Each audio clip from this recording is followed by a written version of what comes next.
Hello दोस्तों, नमस्कार। आप सभी का SB स्टडी 98 पर स्वागत है। आज मैं आप लोगों के लिए बीएड के एंट्रेंस एग्ज़ाम से संबंधित हिंदी व्याकरण के वीडियो लेकर के आई हूँ। तो आइए, व्याकरण में हम लोग सबसे पहले जानेंगे संज्ञा। तो संज्ञा के बारे में जानते हैं हम लोग। संज्ञा किसे कहते हैं, संज्ञा के कितने भेद होते हैं। तो आइए, सबसे पहले हम लोग शुरू करते हैं संज्ञा के बारे में। संज्ञा किसे कहते हैं, तो चलिए देखते हैं।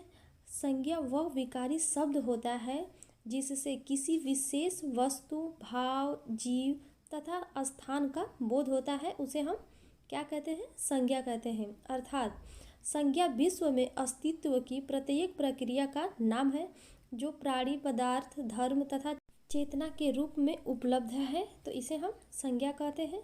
तो बताइए आप लोग, संज्ञा किसे कहते हैं। तो संज्ञा वह विकारी शब्द होता है जिससे किसी विशेष वस्तु, भाव, जीव तथा स्थान का बोध होता है, उसे हम संज्ञा कहते हैं।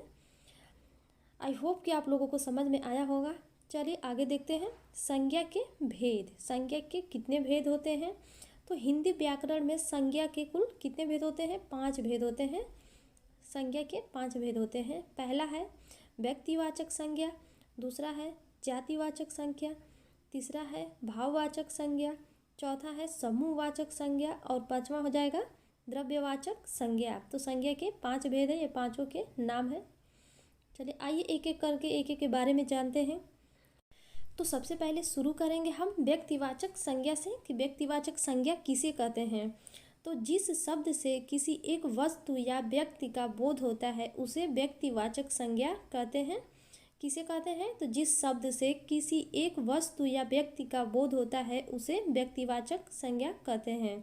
जैसे रमेश, महेश, गंगा, हिमालय, ये क्या है, व्यक्तिवाचक संज्ञा के उदाहरण हैं। आगे है व्यक्तिवाचक संज्ञा में व्यक्तियों, दिशाओं, देशों, नदियों, पर्वतों, सड़कों, पुस्तकों, दिन, महीनों इत्यादि का स्थान दिया जाता है, इसे हम व्यक्तिवाचक संज्ञा कहते हैं।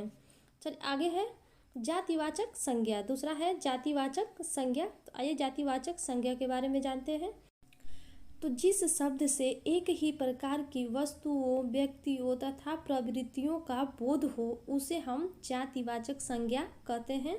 जैसे संबंधियों, व्यवसायों, पदों, कार्यों, पशु पक्षियों, वस्तुओं तथा प्राकृतिक तत्वों के नाम जो है जातिवाचक संज्ञा के अंतर्गत आते हैं। तो जातिवाचक संज्ञा किसे कहते हैं, तो जिस शब्द से एक ही प्रकार की वस्तुओं, व्यक्तियों तथा प्रवृत्तियों का बोध हो उसे हम जातिवाचक संज्ञा कहते हैं। आई होप कि आप लोगों को समझ में आ गया होगा। चलिए आगे बढ़ते हैं, आगे देखते हैं। आगे है भाववाचक संज्ञा। तो भाववाचक संज्ञा किसे कहते हैं, तो जिस शब्द से किसी व्यक्ति या वस्तु का गुण या धर्म, दशा तथा कार्य व्यवहार का बोध हो उसे हम भाववाचक संज्ञा कहते हैं। जैसे जिससे भाव उत्पन्न हो उसे हम भाववाचक संज्ञा कहते हैं। जैसे हो जाएगा लंबाई, नम्रता, मिठास, चाल, समझ इत्यादि जो है भाववाचक संज्ञा के उदाहरण हैं।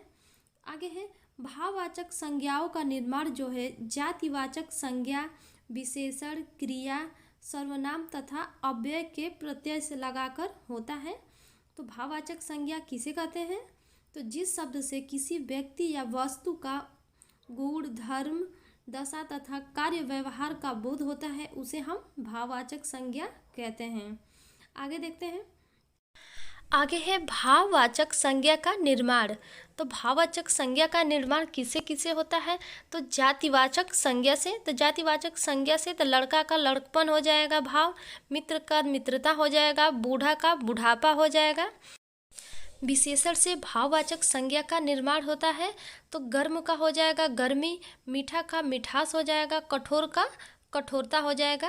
तो ये है भाववाचक संज्ञा का निर्माण जो है जातिवाचक संज्ञा से होता है, विशेषण से होता है। आगे देखते हैं।